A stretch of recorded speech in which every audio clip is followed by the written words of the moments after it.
Well, I hit the button too early. Looks like we got a little excited. All right. This is day 540, type 2. Well, let's start out proper. This is day 540 of T2 Diabetes Brotherhood free. I fucked that one up too. 540 days of not being a diabetic. Welcome to the T2 Diabetes Brotherhood. There we go. Thank you, brain. Today's also the June 12th of 2025. And I want to talk today about what I would do differently, knowing what I know now, defeating type 2 diabetes, why I wouldn't trust the healthcare system, why I would have started fasting a lot sooner. And a note here that I have is like it's just pure vanity, what I would do as far as strength training and why. And what I would have done to start emptying out the sugars out of my body a lot sooner than what I did. So, what's going on, Carnivore Police? What's up? We also may do some AI stuff here today. I don't know. It's I'm here to not necessarily entertain you guys, but I'm here to keep you guys on and keep you guys' interest to find out what you guys want to hear about. So, yeah, let me jump in then. So, knowing what I know now, if I had to start with type 2 diabetes over again right from the beginning, there's a couple of things, and the main one is going to be the trust in the healthcare system. Let me know. Can you guys hear me okay? I had to plug in this microphone last minute because I hit the button. Just give me a thumbs up. But when I first started out, I was pre-diabetes for a long time. Let me show you guys actually the graph here on my iPad so you guys get an idea. I was diabetic for a while. And one of the things that pissed me off is that my doctor never really sat me down and kind of told me like, "Hey, let's take a good clean look at this." Oh, my app is all fucked up here. Where are my photos? There we go. Nope. All right, so there's my A1C. So it's probably kind of can you hear me okay? So you guys can see the progression of type 2 diabetes, of pre-diabetes, as my doctor explained to me in the beginning, was like, "Hey, you've been basically the last time I saw her, she was like, "You've been pre-diabetes for a very long time." And I was like, "Yeah." And I kind of thought about it like this, like, maybe I shouldn't worry about it. They're telling me that I need to do this, I need to do that. I've never really been full trusting in the medical system for many reasons. But one of the things my doctor never did was just like really sit me down and say, "Hey, do you realize that you're getting closer and closer to pre-diabetes? Here's your A1C. Let's go over the work." Do I like fried chicken? No. No, I don't eat fried chicken anymore. I consider that clown food. But doctor never sat down and really kind of showed me, "Hey, here's how it works," right? So I guess that's kind of my fault. I should have looked into these type of things. Diabetes runs into my family and stuff. I just figured, like you guys probably, it'll never happen to me until it did, right? So I got to learn to ignore some of these comments here. So yeah, it was very frustrating. It was very frustrating to put I don't think it's just the doctor's fault. I think it's all actually my fault as well for not educating myself. Um, and I think a lot of these things happen to us. You know, we think of many ailments and things like, nothing's happened to me. I'm young. And that's the story I hear all the time. We never do something about it until it actually happens. So I never really was a very trusting person of the healthcare society, the systems, but not even the functional medicine practitioners. So what I did, my doctor literally sent me an email saying I was type 2 diabetic. And there wasn't much. I got to stop reading these comments. It's completely distracting. Do you like me? I don't even know you, Tito. Marry you? I don't even know you, Tito. Very distracting. Okay, let's try to keep our heads straight here. I don't know how people do these lives and stay focused. But yeah, so doctor said I was type 2 diabetic, and then I started to look into different things. One of the things I looked into a long time ago was functional medicine. It's basically where holistic medicine meets modern medicine in the middle, and it kind of made sense to me. So that was $13,000 to get into the whole thing, and you know, sadly to say, one of the things I found was that they were prescribing me a probiotic, and it was basically had maltodextrin. If you don't know what maltodextrin is, it's pretty, it's a lot more powerful than regular old table sugar. Now the beneficial bacteria, the microbes and stuff need something to eat, so they need to give it something, so they give it maltodextrin. And I remember just looking at that bottle, just like I felt just totally defeated, like lied to. That was like the closing moment. Plus all of the things they did, if you guys know me, I wear a continuous glucose monitor. I monitor everything 24/7. It gives me updates every 5 minutes while I sleep, no matter what. So a doctor didn't even really look at these things. They just prescribed me like a system of like, here's what you should do, here's what you shouldn't do, here's some food. And by the way, too, they asked me, and well, they didn't ask me. They just gave me this like prescription, like a food elimination diet. Stay away from beef, stay away from pork, stay away from eggs. And they never really sat down with me for $13,000 to say, well, what is it that you do? What's your activity level like? So when they found out that I was a roofing contractor and I do all the work mostly myself, that it was like, yeah, I burn the calories of not the average Joe. So they were automatically treating me like an average Joe, but never asking me the questions. $13,000. So many reasons why we shouldn't trust the medical system, even the paid so-called good ones with the experience. So yeah, it was ridiculous.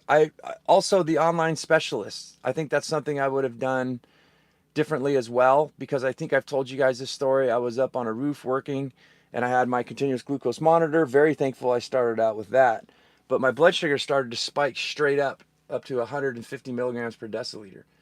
And I was freaking out, thinking like, oh my God, I'm going to die. It's in the red. I did not educate myself enough to know that if you are type 2 diabetic, it is actually normal for your blood sugar to spike to 180 milligrams per deciliter. Now, whether we all agree on that or not, that's neither here nor there. You kind of choose your information where you're going to get it from. But now I really freaked out. I didn't know whether I should call 911, if this was going to start putting me into a coma, or, I had to get all of the symptoms and everything all organized. And, but it's just super distracting. Uh, all right, stop reading these comments. But yeah, I would have done a lot more research when I first started out. And, I'll talk about that for a minute. I'm not a doctor, guys. I have no formal education. There's actually a gentleman, I'm into like economics and stuff like that. And one guy I follow is the Uneducated Economist. And he's pretty much a self-learned, self-taught person. And he knows his shit. And I kind of feel that way about reversing type 2 diabetes. Like a lot of people would say, well, you're not a doctor. Like, where are you coming from? How do I know I could even trust you? Like, why should I even listen to you, right? You have no formal education or anything like that. And in a lot of ways, I think that not being a doctor, not being a certified registered nutritionist, giving you shitty information, like, why don't you have some grapes and eat snacks? Like, if anybody knows anything about type 2 diabetes, the first thing you should tell people to not do is snacking. You should tell them, just stop snacking. You got to stop fueling your body, right?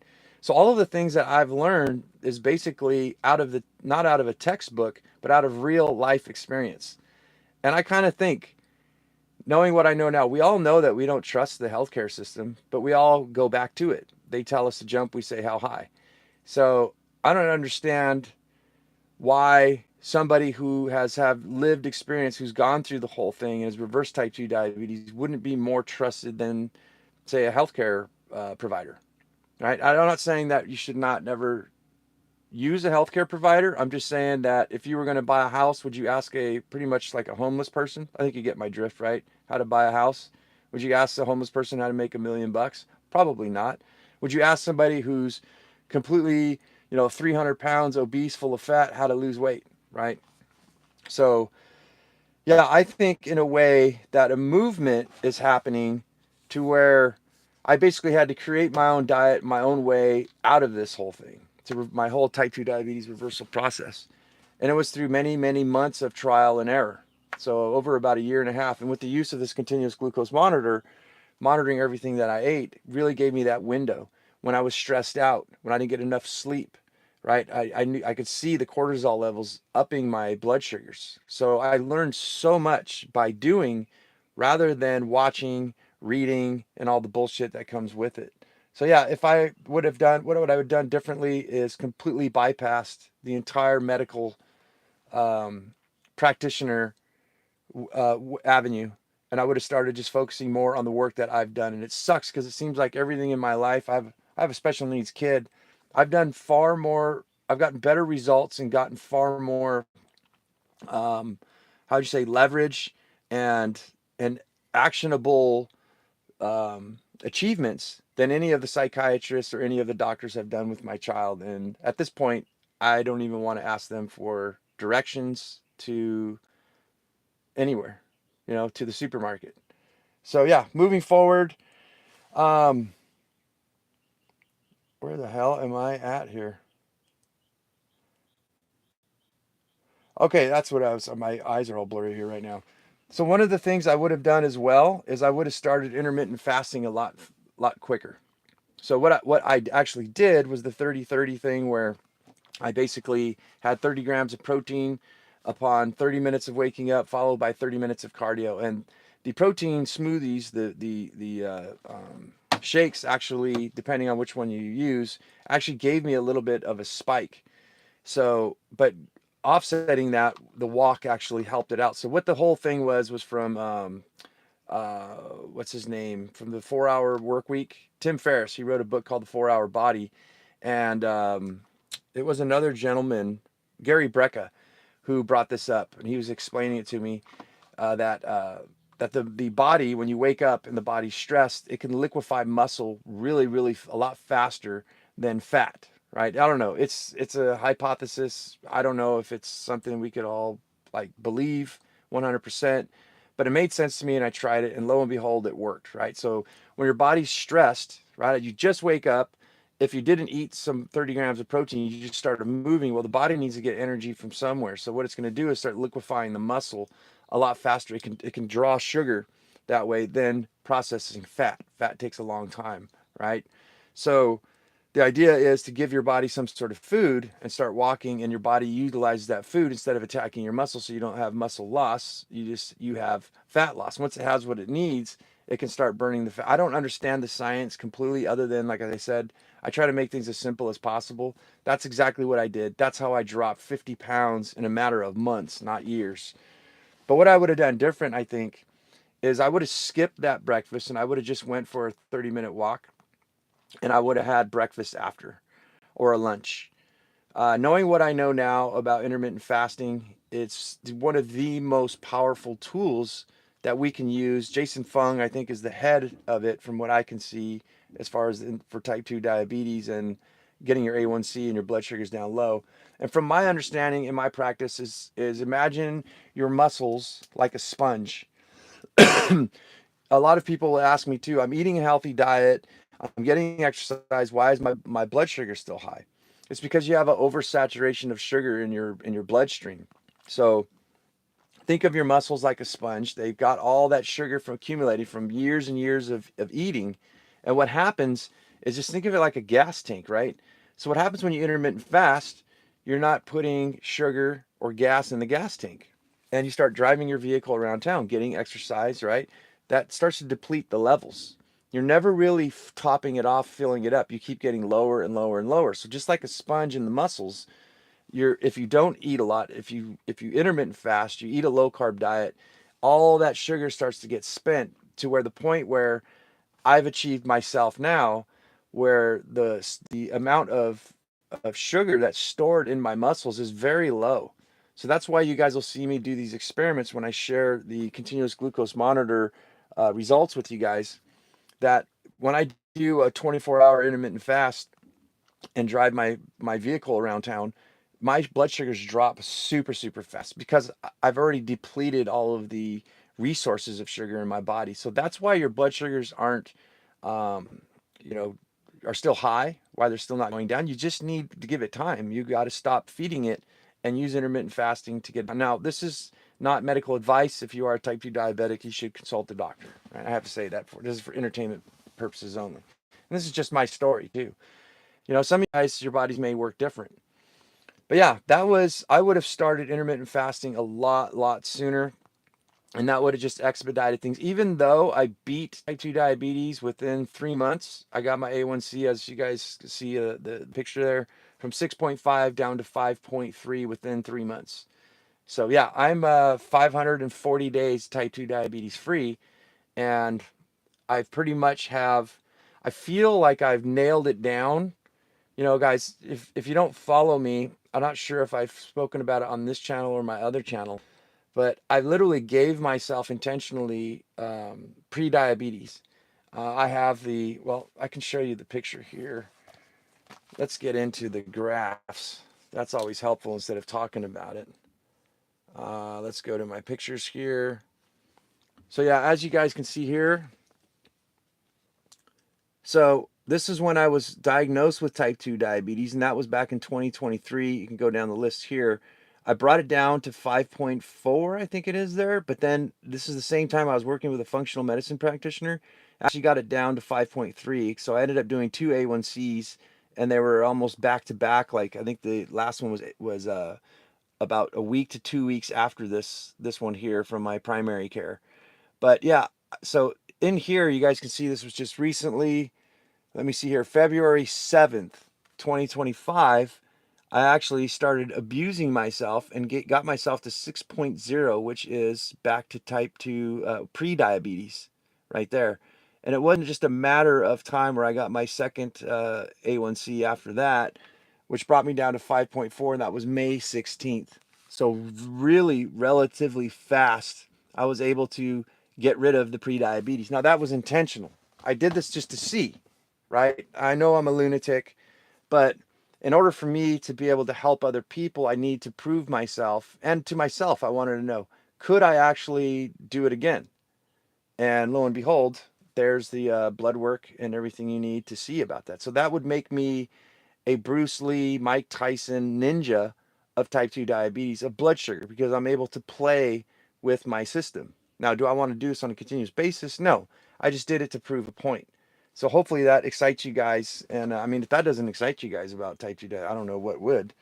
But I thought you guys may need some context. You may need to see something in real life. Like, hey, is it even possible? Because kind of interesting, there's a guy on TikTok who actually started talking shit saying, you did not reverse type 2 diabetes, you only put it in remission, it's impossible, I've been living with it for 20 years. He just kept coming at me, and I was like, okay, I'm not going to mention his name, but I said, you just go ahead and keep living with that belief system, and obviously you haven't seen my videos and all the work that I've done, because you would think different, right? And I think the guy finally did, after a bunch of back and forth of F you, whatever. And finally took a look at it. And now he was like, oh, okay, I see. So now he's asking me for, he's kind of asking me for advice, but he messaged me directly, which you guys too, you guys can do that. In the description below, there's an email. You could even book a free call with me for a limited time. But I've been working with him, and I think I've inspired him to turn his shit around to say, well, maybe I can get my blood sugars down, because he's saying that he's eating healthy and his blood sugars are still high. And I just shared the information that I shared with you guys here. So yeah, hopefully we've turned him around and get him on the right point, because some people are just stuck in the old ways. And it all stems from the medical system, I think, where these people just, I don't know. I think they're overeducated to the point where they're fucking dumb. Like, they just don't understand. Like, I don't understand how you can get into this business to try to help people and not have a full, clear understanding. Just like yesterday's, if you guys seen how I explained how I think vegans are lying. We looked at all the scientific data and everything. And if you guys want any links, let me know, and I'll send you links to the studies. I just figured nobody's gonna really want to do the work themselves and take a look at it. But yeah, a lot of people are compartmentalized and basically lying, and or maybe just uneducated. I think a lot of these healthcare practitioners just don't know, right? So they're not necessarily giving false information. They're not necessarily lying to you. They're just not educated enough. And that's where I just think I'm hopeful that the work that I've done can really help a lot of people coming to the future, even though I'm not a registered Like I can easily go right now and take an online course and become a registered dietitian. Like it's easy. My sister did it. Registered dietitian. Maybe that would help people. I just don't want to go through all the fucking gamuts, the money, and everything. But then maybe people would take me a little bit more fucking serious, right? Even though I can show my blood work, my labs, my blood sugars, and everything. I think if I had the badge, right, it would actually say what's up. But you know what? I was thinking a lot about this today, and what I think is if people aren't smart enough to see someone showing them the systems that work, not just talking shit about the systems that don't work and explaining why they don't work, but somebody who actually has lived experience that has done it themselves. I don't know. I don't want to deal with people who are that ignorant and would say, well, yeah, why should I listen to this guy? Right?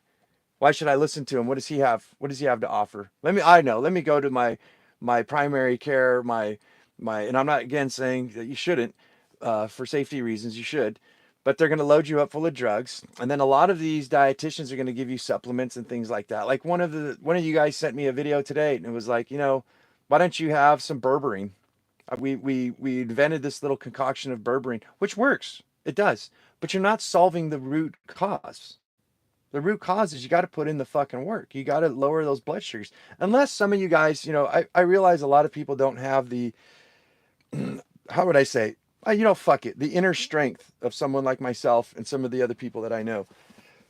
They don't have the willpower and they just basically, maybe they just don't want to go like total health, right? And I don't blame you. I mean, I like it. I like the way I feel. I like the way I look. I lost weight. I'm putting on muscle. My energy's high. I don't have to be on anything. And I don't want to be popping pills and stuff like that. And, it's not all that boring to eat healthy. There's some serious yummy foods. So, but I understand that some people don't. I've actually thought, maybe I should come up with a supplement for people. I don't know. That's like way in the future. Maybe it's something that people will want instead of going, people want easy street. But I've made a video about this. It was a short, and it's called Pick Your Hard. It's easy to go and eat hot dogs and take berberine, let's just say, or metformin, and keep having the potato chips and the ice cream and stuff like that. That's pretty easy. But you know what the hard part about that is? Is that as it accumulates in the future, the stress you live with, am I going to have a bypass, a heart attack, a stroke? Am I have to go on dialysis? Am I going to have amputations? Is there something in my body that's going to go, oh, fuck yeah, it is. Something could happen. Could happen. Right? I'm not trying to scare you. But you're living with that shit in your fucking head, right? That's hard. So you know what's not easy is to intermittent fast. If you start practicing it, it actually becomes very easy. You want to know, but it's not. It is hard to start. But you know what's easier about that? Doing the hard first is that I never have to worry about amputations. I never have to worry about supplements, medications, with the stress of wondering, am I ever going to have a heart attack, a stroke, or anything like that, right? That's actually easier. So you want to pick the hard, right? And I explained in this video, what isn't hard? If there's something you're after, a lot of us admire these movie stars, these athletes, like when I keep hearing about, I haven't been on the internet in a long time, but this stuff is like LeBron James and everybody wants to be LeBron James. Do you think that LeBron James got good by just practicing every once in a while, right? By going out with his friends to a bar and getting a pitcher of pizza? No, that motherfucker was probably throwing millions of baskets every single day. He probably went to bed with a basketball. It was probably one of the most hardest things he's ever done in his life, but he loved it, right? But it was hard. Anybody who's ever done anything of significance, I guarantee you it was not easy, right? To build $1 million business, right? To get Arnold Schwarzenegger ripped, to lose 50 pounds or 100 pounds, right? All of these to convince the person that you love to marry you. All of it's hard. You just got to pick your heart, right? And I think we need to change the mindset to accept it. Like, you know what?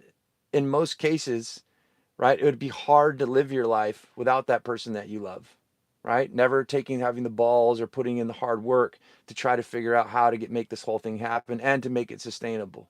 It's very hard, right, to not make decent money and live poor for the rest of your life, right? It's hard to work extra hard to figure out to learn about money. It's hard to just not want to reverse type 2 diabetes. It's hard to do it, But the harder part is in the future is that you would live without that person you love.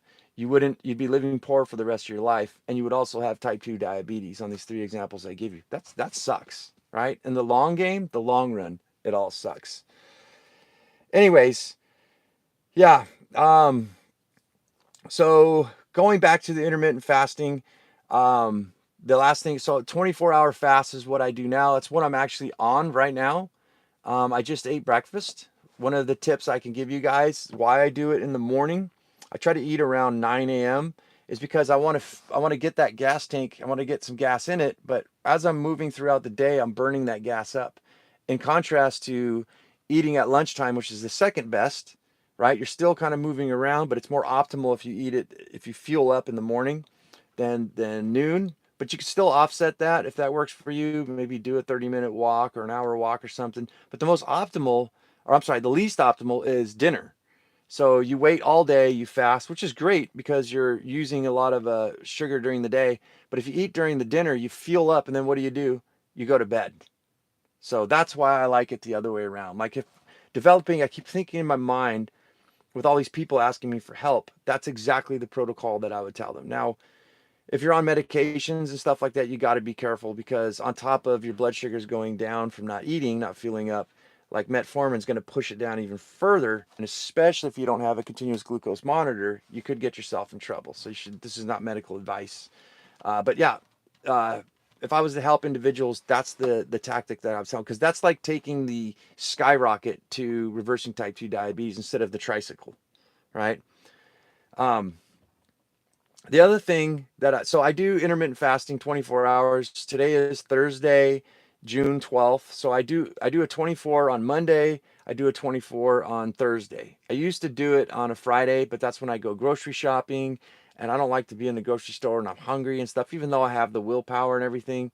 But I also like to enjoy a dinner. It's Friday. I could stay up a little bit later with my daughter and make some yummy food. So it's a beautiful thing is you could just interchange it around. Now, one of the reasons I chose the 24-hour fast to spread it out too is that on the weekends, I'm a content creator, so I'm making things like this weekend I made apple cinnamon donuts that don't spike your blood sugar. Well, it's still a lot of food. I have to cram in as much as I can, so I'm eating probably about 5 meals Saturday, 5 meals on Sunday. That kind of loads up the gas tank. So on Mondays is my day I choose, which I think would work great for you guys. It's the weekend, you want to spend time with your family, go out on a date, whatever. And then Monday's the pump and dump day. So pump and dump, it gets rid of most of the sugars depending on how far along you are with getting that saturation of sugar out of the sponge, your muscles. So then Tuesday and Wednesday, I get to enjoy a dinner as well. And I normally just eat twice a day, right? So Tuesdays, Wednesdays, and Fridays, I actually do a 16-hour fast. Or I switch this around with the new fasting technique I've been using from India, where I'll eat breakfast at 8, 9 o'clock in the morning, and I'll let my stomach empty until 5 o'clock. And that helps me to burn a lot out too. So that's like my regimented thing. So Monday through Friday is an intermittent fasting, like 5 day week, right? Until we get to the weekend. The cool thing is you can switch these around. As I said, look at what I'm doing on Tuesday. I can eat at 9 a.m., eat nothing all day until 5 p.m., or I can not eat until like noon and then have dinner, or I could even have breakfast, lunch, and dinner. You can interchange this around. I know what works for me, and you will as well when you're using this continuous glucose monitor, and you know what your fasting blood sugars are in the morning when or average at nighttime. When you start seeing those high, that's when you want to do an intermittent fast to get it down. But for me, the maintenance is to continually intermittent fast 5 days a week. So Monday and Thursdays is the 24. If I miss it, I can, do without it. I can, if I miss Monday, I can just do it on Tuesday. But Monday, Tuesdays, and Fridays, that's still a 16-hour or 8-hour fast where I just intermix these things up. Pretty much right now, I'm staying with that 8-hour window, 9 a.m. to 5 p.m. So one of the things too I'll say about to finish up on the intermittent fasting is that I'm a roofing contractor I mentioned. So I need a lot of energy if I'm working up on roofs. So I like loading up on gas to give me that energy to sustain me throughout the day. I'm not gonna lie, when I get home by 5, I'm starving. I'm ready to fucking eat. Like, so depending on if somebody asked you, or if you ask somebody for help, there's a lot that depends. They need to ask the right questions. As I said, I spent $13,000 on a functional medicine practitioner who never bothered to ask me what my physical activity levels are, right? So I burn 3 to 4, maybe even 5 times more calories than the average Joe doing what I do. It's very strenuous. Working on roofs is like we're picking up 100 pounds, climbing up a 2-story ladder and things like that. It's very strenuous. So you got to ask the right questions and you got to find what works for you. So yeah, we got the fasting out of the way. Now the last one is just pure vanity. But I do think that it would help expedite getting the sugars out of your muscles, emptying out the sponge a lot faster too, incorporated with walking, right? So if you started doing some resistance training, I think that depending on how old you are too. Now, a lot of people who get type 2 diabetes have been living a sedentary life for a very long time. A lot of us are older.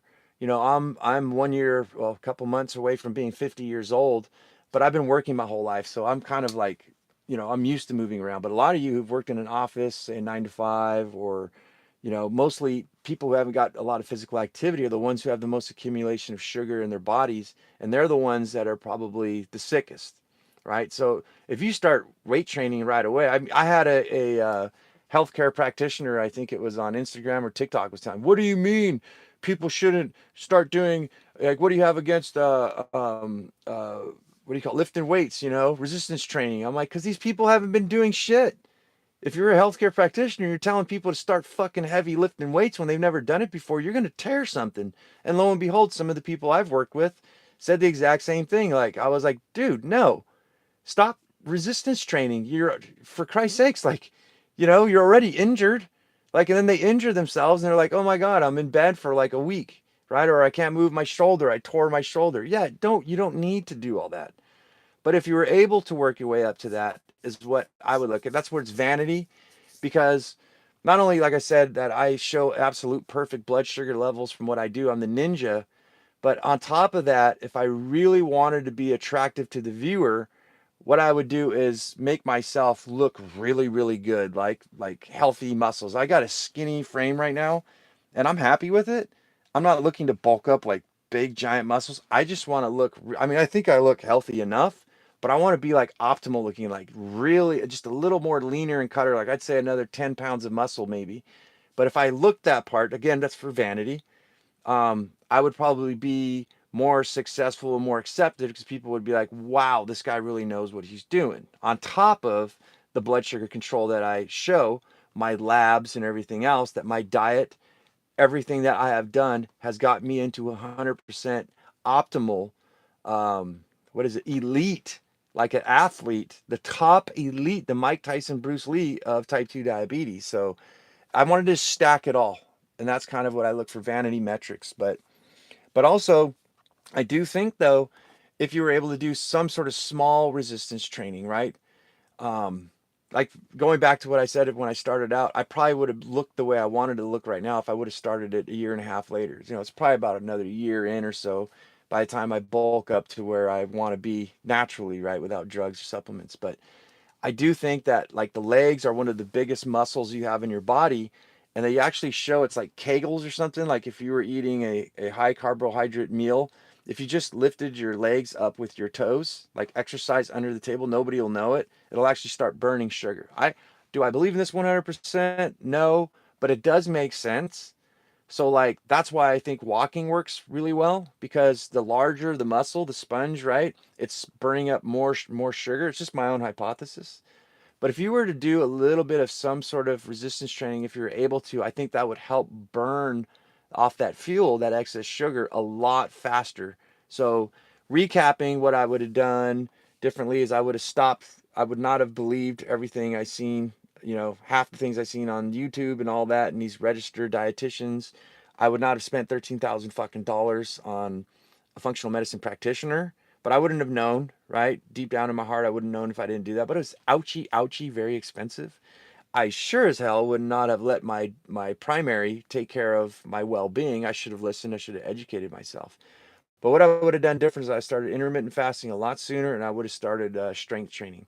The other thing I would have done is I mentioned I woke up in the morning, would do 30 grams of protein.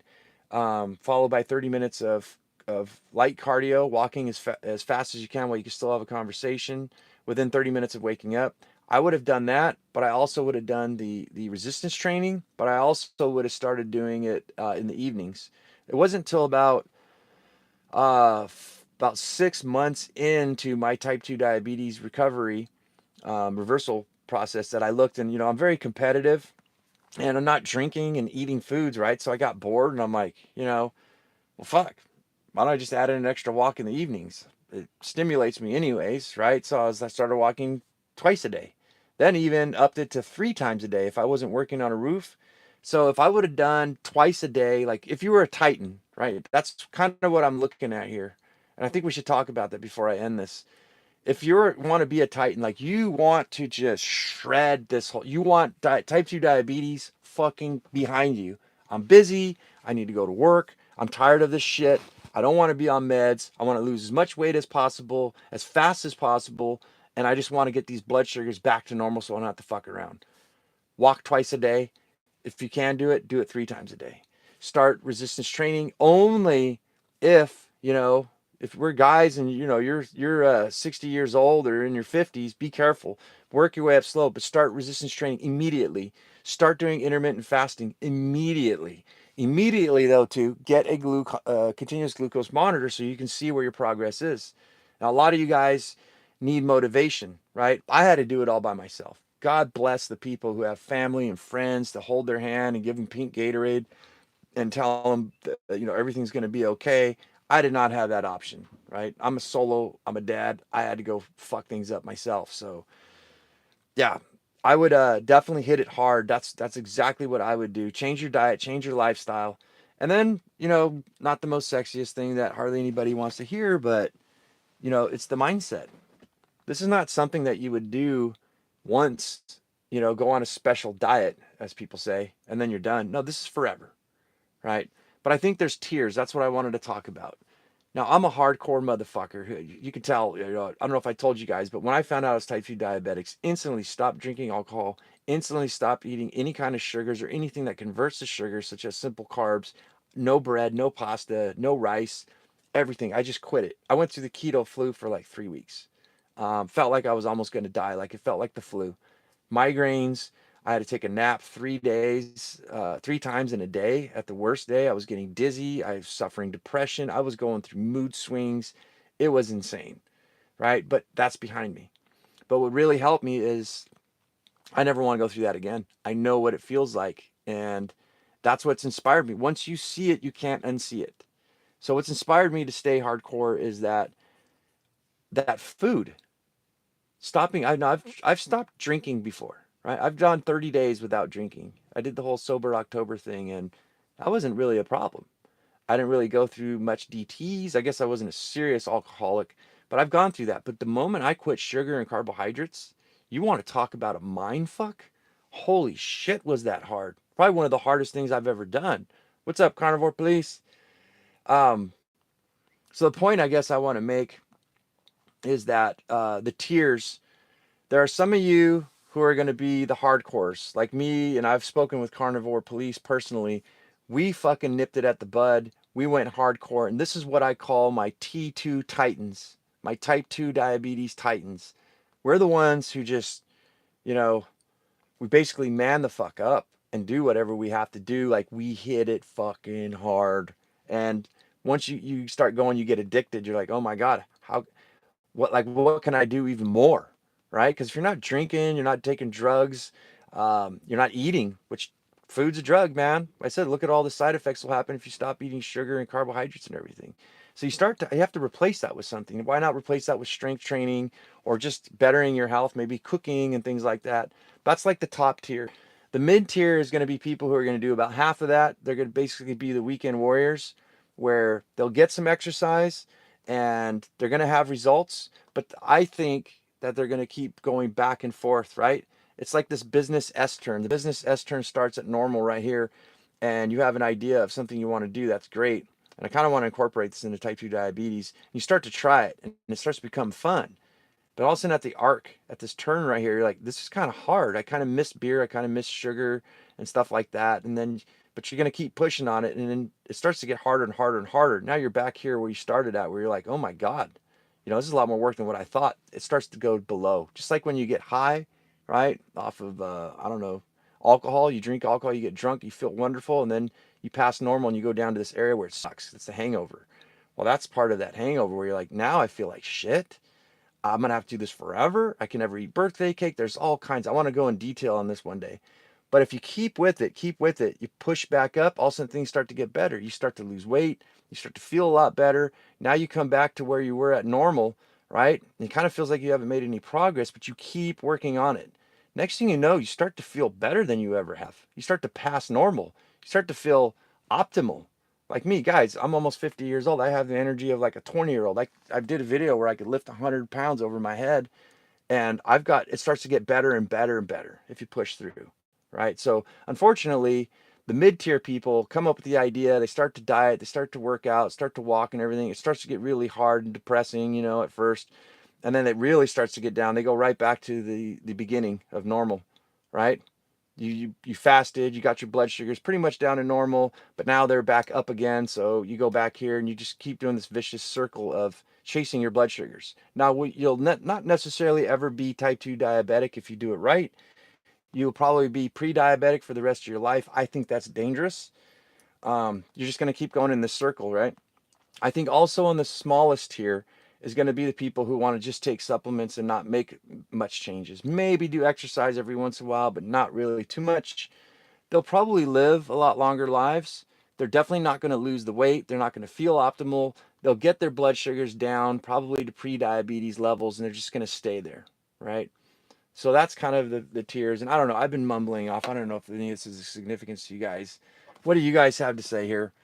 This is definitely a place where, I want you guys to comment. And let me see here. I got my little pen thing here. Jockey was just completely distracting this evening. What is going on here with my... I ain't playing for your dialysis. You don't have to because I'm never getting onto it. Why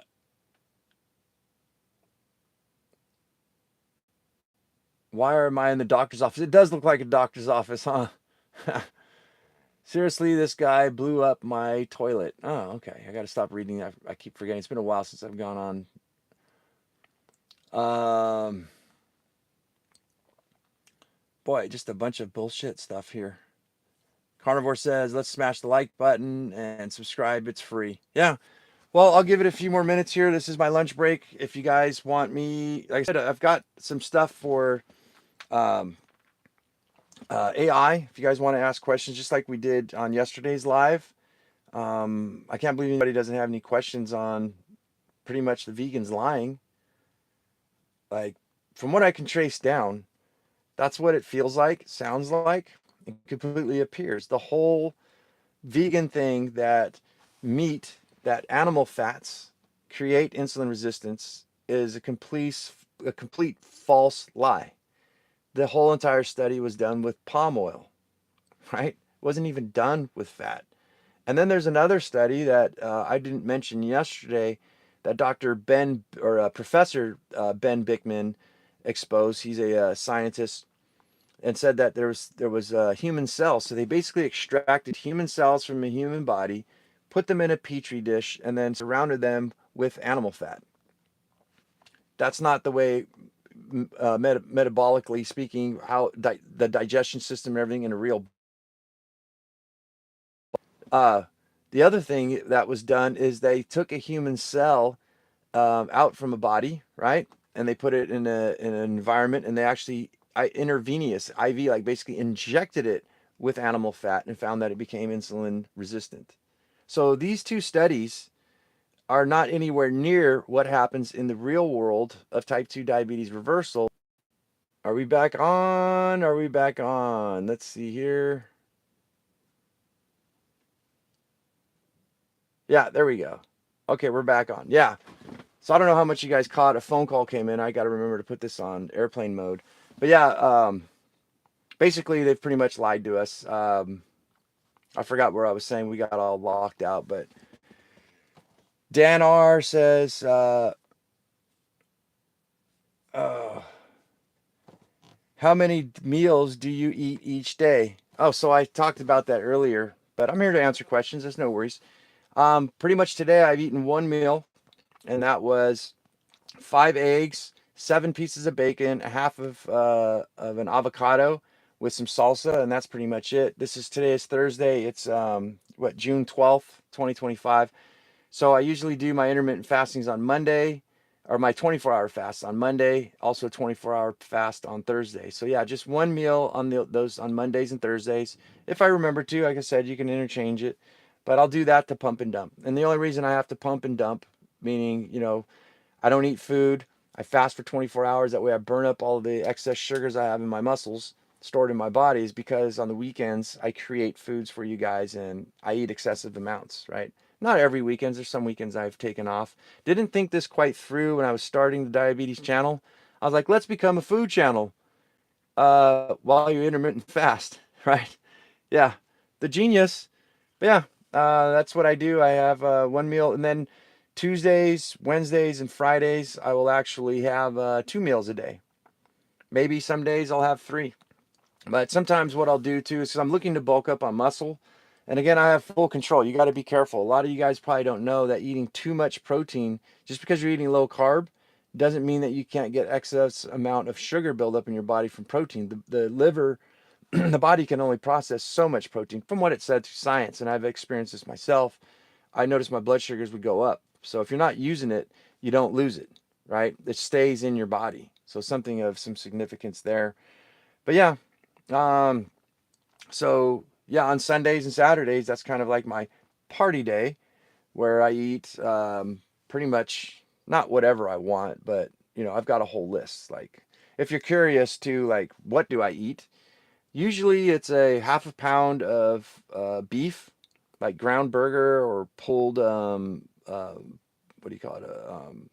I've had like leftover smoked brisket, things like that. Basically, half a pound of beef, something with like 4 eggs, a whole avocado, and some salsa. Like, that's my go-to because it's simple, it's cheap.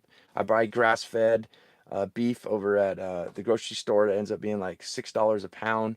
So my meals are pretty cheap and pretty quick. And I wake up early in the morning. I'm a single dad. I got to bust my ass. So I need something that I can just throw together relatively fast. And I got so much to do. Eating hasn't been like the big thing for me. The only reason I start to get fancy with food is because of the channel. I need to keep people interested. Thanks for the likes, whoever's hitting the like button. But yeah, I have to, like, recently I just looked and said, you know what, you got to up the game. You can't be eating just burger and eggs every fucking morning. You're not, people are going to get bored of that, right? I'm here to educate and prove a point, but I also need to entertain and get people sticking around. So I've got to come up with new stuff. Like, the top of my head right now, what I have is machaca is going to be, I think, next week's breakfast instead of ground beef and eggs. It's basically shredded beef with bell peppers, onions, eggs, cheese, cilantro, and maybe some tomato and eggs, basically all mixed together. No beans, right? And then I think I'm going to make some pancakes. I kept thinking too, a lot of people who are diabetic, which, by the way, off the subject, but on the subject, if you're looking to lose weight, you know, I lost just under 50 pounds. But all the food that happens to be diabetic friendly is actually weight loss friendly too. So I was thinking a lot of people want those good breakfasts, right? Like, I already did French toast. I did a short video. Also, I did. Let me see here. What I was going to do was pancakes. I know a lot of people like pancakes. So I'm going to do some protein powder pancakes, formulating a new design, and then let me see here. Yeah, I've got like bacon, a BLT, a bacon lettuce tomato with ranch dressing. Oh God, yeah, that one. Some of this food, like I said, it doesn't have to be boring. It's freaking delicious. Do you take vitamins? Yeah, I take a premethylated multi-men's vitamin. Premethylated means that I actually I do a lot of things besides testing for blood sugars and stuff like that. I actually had a genetic test, which is called, and I tested positive, which is about 40, almost about half the population has it. It's called the motherfucker gene, the MTHFR. And basically, what that does is prohibits your body, supposedly, from being able to methylate the vitamins. So I get pre-methylated multivitamins, and that's pretty much it. I'll take that. I'll take about 5,000. Is it 5,000? Yeah, I think it's 5,000 IUs of vitamin D3 a day, and also vitamin C. I'll hit 1,000 milligrams of vitamin C, sometimes about 4 or 5,000 milligrams. If I remember, it's not really a huge thing. And then I also will take sometimes some magnesium, which helps me sleep, relax. If you're getting a little backed up for any reason, with the toot down there, the magnesium helps you to stay regular, but it helps the nerves and everything too and relax. So I'm actually experimenting with some different magnesium drinks. They're like flavored and they're very low calorie. I think some of them might be 0 calorie, but it's kind of a wonderful thing to have a hot cup of like lemon magnesium drink before you go to bed. I live a very stressful life. Like I said, I'm a single dad. I got a 17-year-old special needs daughter still in diapers, and I got to cook. I got to run my roofing business. And then on top of that, I'm here running this channel, plus Adrian, the diabetic channel on YouTube, TikTok, Instagram, Facebook, and I'm all over the fucking place. So, yeah, sometimes this gets too much and I get a little stressed out. I am pushing for time here, though. I was supposed to only be here for 30 minutes, but I love being here. Does anybody have any more questions? Let's lightning around this thing because I got to get going here. Um, It looks like we don't have more questions coming in. Let me just scroll and see if we've answered anything. Because, guys, that's what I'm here for, is to answer questions. I want to get you guys involved. I want to get you guys motivated to start doing something. Definitely want you guys to know that it's possible. So, all right, while we wait for any last questions here to finish this up, I don't know if this is interesting. If you guys can too, please comment right now. Like, let me know if you guys don't want to see. Some of you said you don't care about the CGM. I think it's very powerful. It's proof of concept. My pen's not working. So here's why I wanted to pump and dump. I need to double check to make sure that this CGM is actually working. Right now it's saying that I'm at 113 milligrams per deciliter. So that's why I'm doing a fasting here. It's kind of all over the place. I woke up this morning and I was high. I was at about 101 milligrams per deciliter when I woke up. So this is my fasting blood sugar. So this is why I'm doing a 24-hour fast.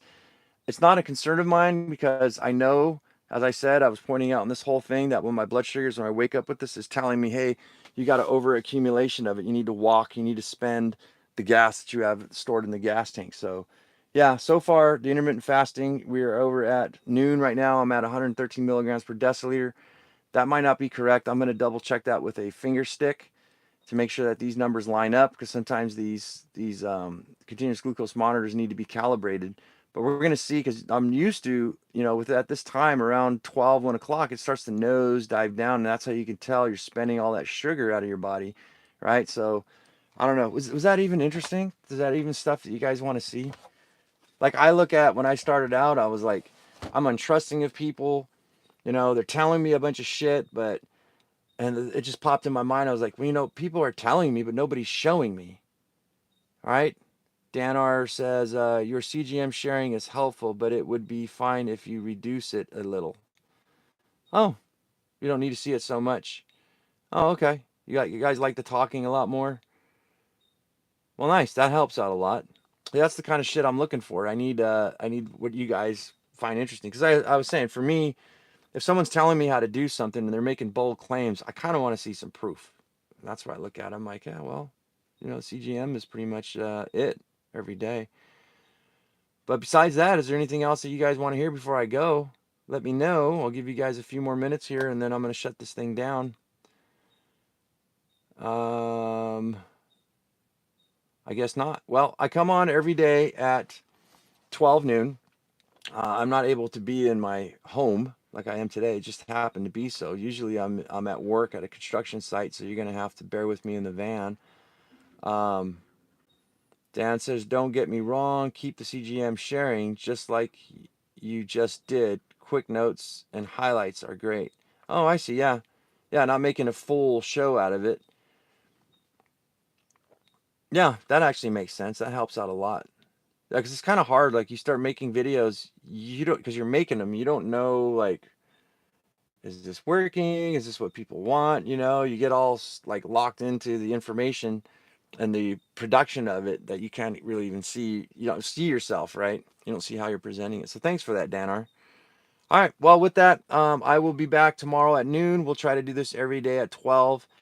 I may even sneak one in at around 5:30 to 6 p.m. This is when I go on my treadmill to do my 30-minute walk. Even though I've reversed type 2 diabetes, I just like walking. It keeps me mentally sane. It's a stress relief, but also helps me burn up that much more blood sugars. But I'm on a treadmill. I don't know if that's something that's going to work for you guys, but I'm definitely not going to publish it. The treadmill walk and talks, I guess we can call them, because it just takes too much bandwidth up, and I can't load up my videos for YouTube. So, all right, I will see you guys maybe later today. If not, I will see you at noon tomorrow. Thanks for the questions. Thanks for your support. And guys, I hope you guys do something about your situation. You don't have to live with type 2 diabetes. I'm your champion. I'm the guy showing you the real shit. So, I mean, if you guys have any questions at all, I'm fully transparent.